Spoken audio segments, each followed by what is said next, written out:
ইউনিভার্সিটিতে খেলা হইতেছে, একটা সিঁড়ি থেকে মানুষকে কতটুকু ফুরোতে পারে।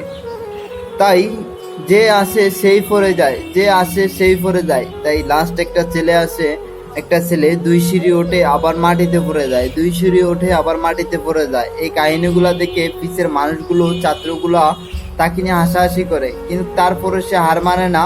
এ আরো সিঁড়ি ওঠে, তারপরে পড়ে যায়, 3 সিঁড়ি ওঠে আবার পড়ে যায়।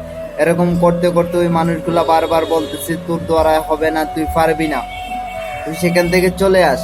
ওই ছেলেটি তারপরে হার মানেনি।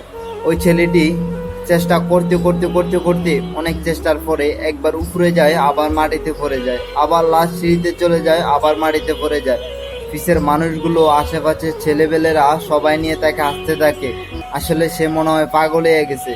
না, আসলে সে পাগল হয়নি, সে সফলতা দেখা যাইতেছে, সে কতটুক পরিশ্রম করিয়া কষ্ট করিয়া সফলতা উপার্জন করতেছে। আমরা তাই বুঝলাম যে অল্প দিকে হার মানবেন না, অল্প দিয়ে হার মানলে হবে না, ওই লোকটির মতো চেষ্টা করে যাইতে হবে।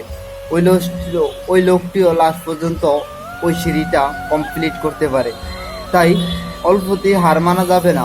মানুষ যে যাই বলুক না কেন, আমার তো আমি যাইতেই হবে, আমি চেষ্টা করতেই হবে, আমি চেষ্টা করলে কিন্তু সবকিছু আমার দ্বারা সম্ভব।